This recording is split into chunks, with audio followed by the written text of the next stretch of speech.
Some of this stuff here was a lifesaver for me. And I'm going to teach this from a slightly different perspective. Mike's old Selling by Phone module is one of the greatest of all time. And Mike talks a lot about avoiding scripts and making client-centric statements. This is geared towards those of you who are calling a lot of small private clients, and the truth is it's hard to find out much about them before you make the call. Really, if you were to put them in Google, it would come up Zillow and Trulia because it was, oh yeah, they own a home over on Main Street. That's about all you're going to find on them. So what do you do? As well as some strategies. So I tend to look at this, and I think it's always fun when we gamify things a little bit. That is my career average.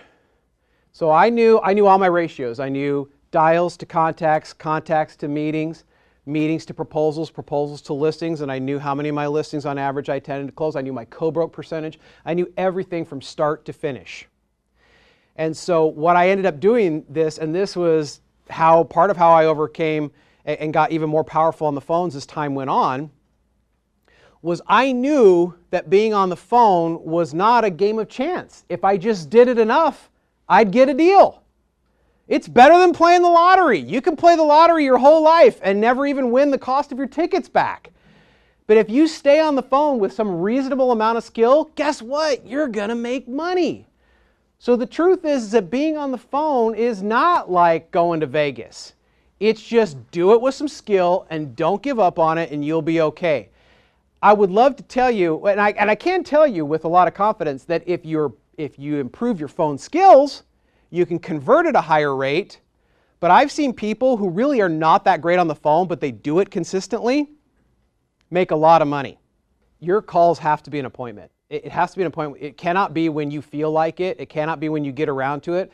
Because I promise you, call reluctance manifests itself in a lot of different ways. And one way that it manifests is if it's not on your calendar, you'll find another way to finish up the time. And you won't say it's because you're afraid of being on the phones. You'll say it's because you're really busy, you got to do a proposal, you got to do something. But it's just good old-fashioned call reluctance. That's all it is. Okay, so it needs to be, Elka's 100% right, it needs to be on your calendar and it needs to rise to the level of importance of any other meeting you have on your calendar. Which means there may be times when you do have to push it off, but you don't push it off without rescheduling it. Because if you just let it pass, guess what? You're going to miss it. And if we go back a few slides and talk about the metrics to just even keep up with a moderately sized database, if you lose a week or two or whatever, it's really hard to make that up. And then you're simply just off your cadence. And there's one other thing I want to say on that subject, because this is really important to me. Anybody who tells you that making phone calls is dead is trying to sell you something. I believe that to my heart. Leverage technology, leverage the e-comp, the e-touch, the electronic footprint, social media. I want you to leverage all those tools. They will make your business better. But you will be if you make it at all, you'll be so limited if you can't pick up the phone. Which I realize I'm probably preaching to the choir here. Prepping for the game. First and foremost, please avoid the random acts of cold calling. You should align your call blocks. It shouldn't be, all right, I got 2 hours today to make calls. It's, who am I contacting during these 2 hours, right? You want to align your calls in some way that makes sense. That could be geography. It could be product type. It could be purpose. Maybe today you're calling people who have owned their property that have first mortgages that are now 5 years old. You know, a typical bank, or say 4.5 years, because within the next 6 to 12 months, they're likely to be in some form of decision making. But you align it that way because to me, cold calling is a game of momentum. How many of you, if you're at all like me, or I think we're part of the same species, that first phone call of the day, the phone receiver weighs about 150 pounds. Okay, not Kevin. Kevin, look at Kevin, he's a piece of steel, man. He's like, put me in, coach. To me, the first call is like that last dumbbell at the gym that I can't really lift, okay, that you got to squat down. And yeah, it's that dumbbell. But what happens when you keep lifting it is it gets lighter and lighter and lighter, which is why you shouldn't make a call and then go do something else, right? You keep calling. And when it's aligned by geography, product type, purpose, you can add more third-party credibility. Hey, John, it's interesting that you say that. I just got off the phone with a guy, who owns in wherever, in Winter Park, and he was mentioning this. What have you found? All of a sudden, the calls are building. And we talked about third-party credibility, I think, I don't know if it was yesterday or the first day, but I don't know why people believe some unnamed third-party person more than you, but they do. So if you just spoke to another owner who's mentioned some difficulty they're having in the submarket or some issue, guess what? You use that on the next phone call. It's one less piece of broker rhetoric you have to come up with. Which is fine, except that that's still fairly two-dimensional. You have to have done the stuff we already talked about, or you don't get to that point where you're not just like a little ice cube on a hot summer day. You just melt immediately. And I'm not saying this is what you were saying, but I see a lot of brokers nowadays think that because they have CoStar, they can get on the phone and know their market. You don't. It's a tool, and you've got to see it as a tool to leverage at a beginning point. Okay, that's the jumping. Now, when I have down here that this is a non-prime time activity, what I'm talking about is preparing your call list. That in of itself is a non-prime time activity. When you have thought about who your targets are, and you've done that in advance, you could do a couple of really important things. Number one, you can get your head in the game, which we're about to talk about. But the other thing is you can fit in more calls than you think you can. And this was something that, I mean, I really have to take my hat off to Mike, because when I joined him full-time in this business, there were days when, you know, I'm training 4, 5, 6, 8 hours a day, and I think, man, I don't have time to make calls. And Mike said, there's always time for calls. If you know who you're supposed to be talking to, then when you got 5 minutes in an airport terminal or you're in an Uber going somewhere, guess what? You don't have to. I think that Michael was right. You should have a mobile app. But frankly, I will still travel with a printed call list. So I just pull it out and go, oh, I got to get back to this person, or I got to get back to that person. But you shouldn't come in the morning and be trying to figure out who you're going to call. Because this is what happens. And I've seen it too many times. You get in, you open up your database in the morning, you're sitting there with your mouse, and whew, I don't like that guy. Oh, they were a jerk last time I talked. Next. And you database surf, and you sit there and you talk yourself out of every call, because guess what? There's a reason not to call just about everybody on that list until you get to Mom. Oh, Mom, she hasn't heard from me for a while. So you got to plan this in advance and know what you're going in to do. And that's one of the ways you take the fear portion of your head out of the game. These are the 25 people I'm supposed to be calling. No ifs, ands, or buts. It's not about whether they were nice or not nice, or said no or said yes or whatever. It's who I need to be on top of. Now it's game day, right? We're in. What time are we in the office? 7 a.m. if you work for Mike. Right, now I'm just kidding. Yeah. It should be early. I mean, it's cliche to say the early bird gets the worm, but really it's be in early, because if you show up at 8:30 or 9 or whatever, and then you got to have coffee and you got to talk about, you know, how the Warriors broke my heart in Game 3, you know, it's just you waste too much time. You're too deep into the day. So get pumped. I'm not saying you got to get up. Elias is out of the room right now. I'm not saying you got to get up at 3:30 a.m. and work out like it. Man, at 3:30, I promise you, I'm still dreaming. All right, there's nothing that's going to get me out of the bed at 3:30. Maybe duck hunting when I was a little boy, but even then I hated it. Okay, but you should be. What is your routine that gets you pumped? Okay, and it doesn't have to be exercise. You know, maybe it's meditation, maybe it's something. How do you get pumped for the day? I'm big in getting my head right, getting my head in the game. What tells me that it's go time? I'm a big music guy. Some of you know that about me. Everybody in my house basically plays an instrument. 2 of my boys are touring the country this year playing their instruments. We're a musical family, so music gets me pumped. You want to know when you're in trouble? You didn't see this because I try to keep it from everybody. It's when I get out and I got the AirPods in, because I got different songs that tell my nervous system it's go time, baby. Do you know what my presentation song is? That's right, it's in my head right now. It's Kickstart My Heart, Motley Crue. You guys are in trouble, okay? I had a big old cold brew coffee before this, and I listened to Motley Crue, so there's no prayer for you this afternoon. It's go time. Because I've done that enough, and not that that has to be your pattern, but I've done this enough that tells my whole body, my central nervous system, it's go time, baby. How many of you played sports growing up? Ashley, tell me about what did you play? Tennis. Tell me about a pregame. Did you have a pre-match ritual? I mean, tell me what match day, did it look anything specific to you? Listen to some music, got myself pumped up, did some stretching. Okay. Got myself in the mental space. And did you do that every time you had a match? Yeah, okay. Who else had rituals before game? Kevin? It would start with going out, and this is before the days of AirPods and wireless headphones. Yeah. But the wireless beats would be Dream Chasers by, everyone knows who Meek Mill is. I was from Philadelphia, so I listened to Dream Chasers on the field for the warm-ups. Then about 15 minutes before the game, walk back into the locker room, kind of like not so much meditate, but just kind of collect my thoughts because I had to be ready to go on the mental side of the game as well. Yep. And then you walk back out on the field and you pick apart your competition until they go home crying. Okay. Anybody get the sense that maybe Kevin's a competitor? Yeah. How many of you had a coach that made you wear a shirt and tie or your jersey or something on game day, right? Why? Do you understand that these rituals exist everywhere in our society? Because they're not just outward rituals. They're signals to your nervous system that it's game time. There was a NCAA Division I tennis young lady that I worked with in Southern California. She said, I never even did my hair differently. I had the same bagel, I had the same hairdo, I had the same everything. Nothing changed for her on game day. Now, I've had other people say, but then what happens if you miss your ritual? Are you totally off your game? I'm not sure it should be. Like, if I don't listen to Motley Crue before a presentation, I still do okay. But it's something that if I can do it, so just, it's these kind of soft rituals that get your head in the game. The next thing I like to do when I come in and it's still 7:30 in the morning is I go grab somebody who hopefully, like me, is in the office early. How many of you turn the alarm off and turn the lights on in the morning when you get in the office? That was me early on too. I hope you do. It's a great practice to be in because typically the birds of the feather are there. So I go grab that person. I say, hey, Brent, let's jump into a conference room real quick. I've got some ideas I want to use on the phone today. I want to role play a little bit for you just to warm up.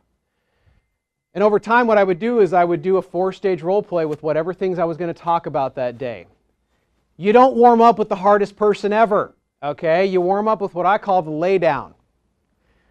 So, Patrick, just give me your first 10, 15 seconds of a call. Just say, hi, Patrick Brazil from whatever, calling you about your hotel. Just give me 10 or 15 seconds. Hey, Tim, this is Patrick Brazil calling you. Just wanted to check in with you on your hotel. Got a couple things I wanted to talk about. When are you available? Maybe we could together.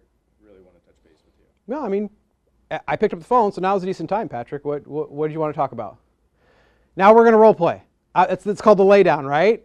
Because I want to just get him talking. If this is my role play with him, why am I going to be a jerk right off the bat? Like, I don't want to talk to you, you scum-sucking broker. Like, I'm not going to go there. I'm going to let him warm up. What does he want to say? If he gets somebody that wants to talk, what would he actually do? But I can't make it that easy because we got to keep warming up. So now I got to be a contrarian. John, give me a good tenant rep call. You're calling me because you think my lease is expiring or something. Whatever. Tell me, what would you do, tenant rep guy? Tim, been meaning to reach out to you regarding your office lease. Yes? Had a minute to see if we could discuss the up-and-coming lease expiration date. Yeah, you know what, John, I appreciate the call, but the truth is I think our lease expiration's way too far out for us to be talking now, but I appreciate you giving me a call. That's a contrarian, right? I'm just going like I wasn't a lay down, I'm a contrarian, so how's John going to pivot to that? So I would like to get into a little bit of pivot mode. What about the quiet type? What's the quiet type? So the quiet type is practicing your ability, as Mike talked about, open-ended probes. Can you create conversation? I've raised 3 boys. I promise you people can answer open-ended questions in a closed-ended way. How was your day? Fine. Well, tell me about it. Okay. Like I said, I've raised 3 boys. I know how it goes. People sometimes, you can ask them the most wonderful open-ended question and they just don't talk. So I like to role play those types of things. And then, of course, always there's the jerk. Now, if somebody hangs up on you, what do? No. Keep going. Somebody else. Keep going. Now, back in the 80s, I was trained by a lot of guys that grew up in the 70s and 80s in this business. And they say, well, here's what you do if somebody hung up. Boom, boom, boom, boom, boom. Patrick, this is Tim Rios. We got disconnected. Nobody falls for that anymore. It's 2019.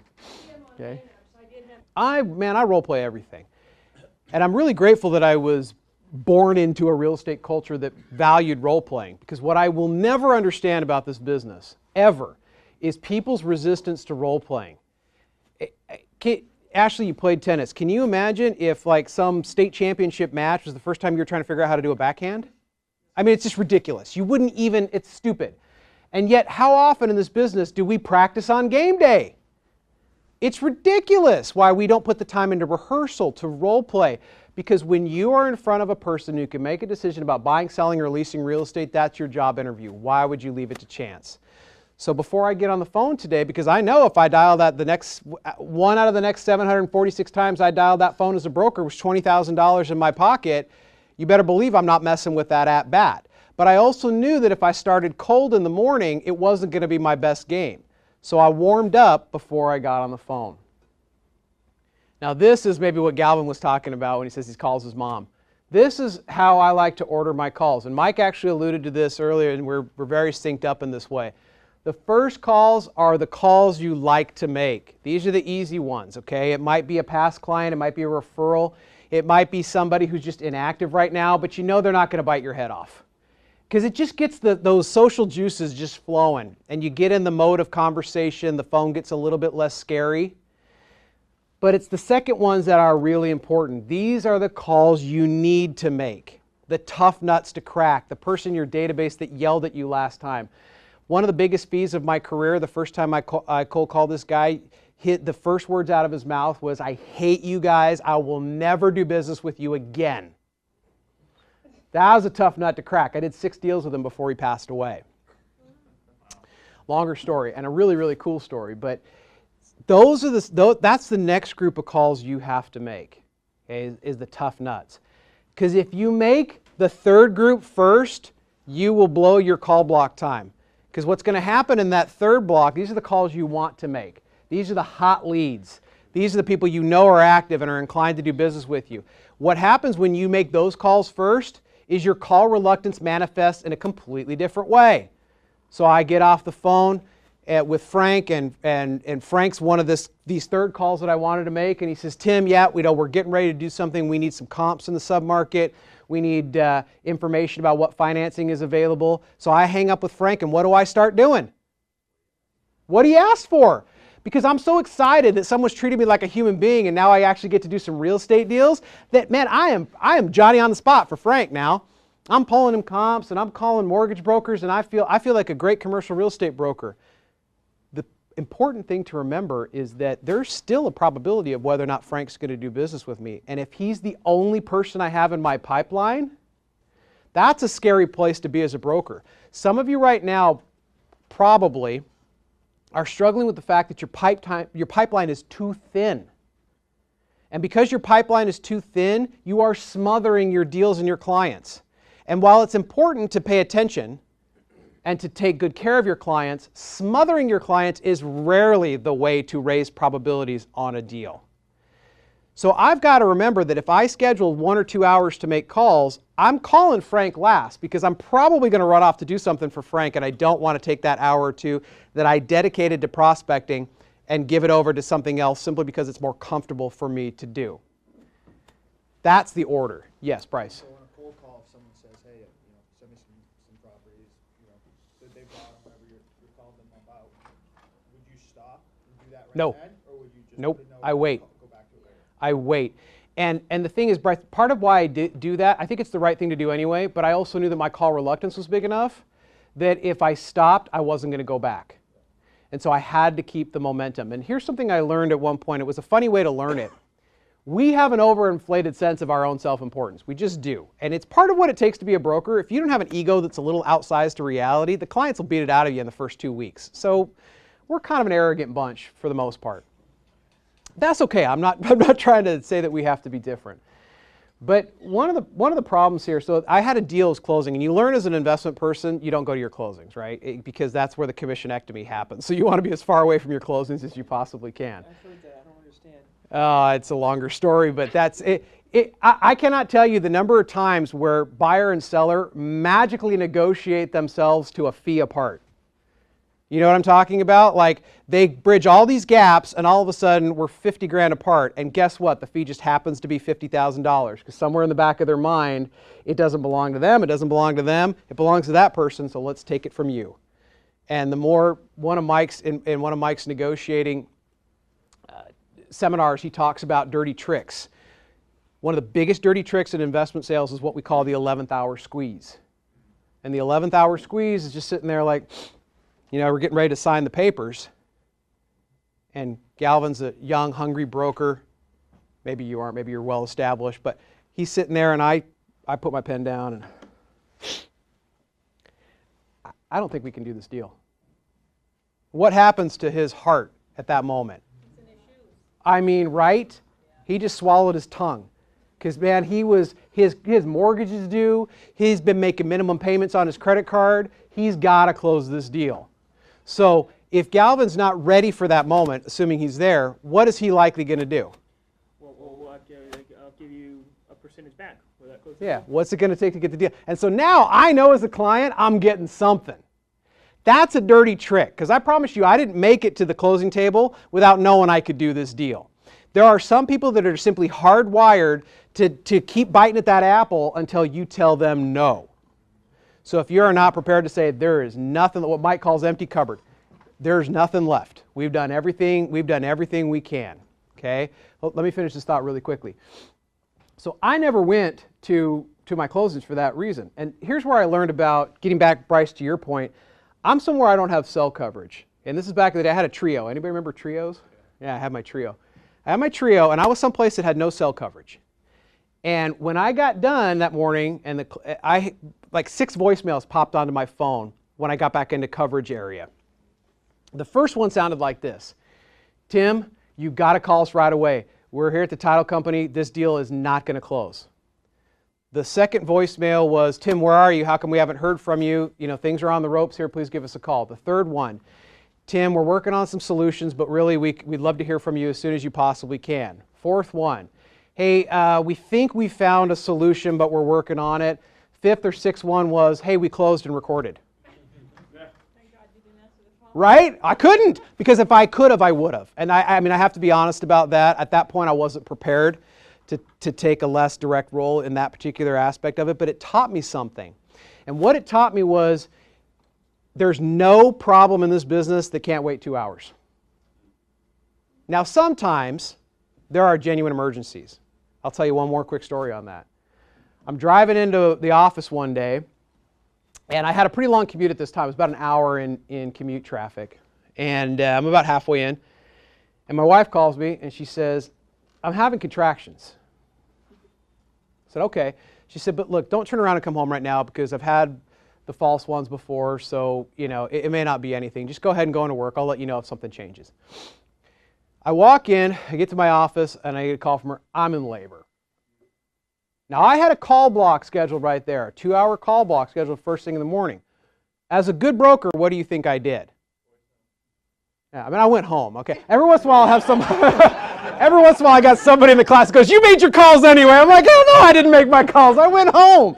My son, Brendan, was born 17 minutes after we got to the hospital, okay? So there was no room for error. What was that? I had Ezra. Kyle was at the White House. So. Well, there you go. Now, that might be a reason you don't come home, right? Okay?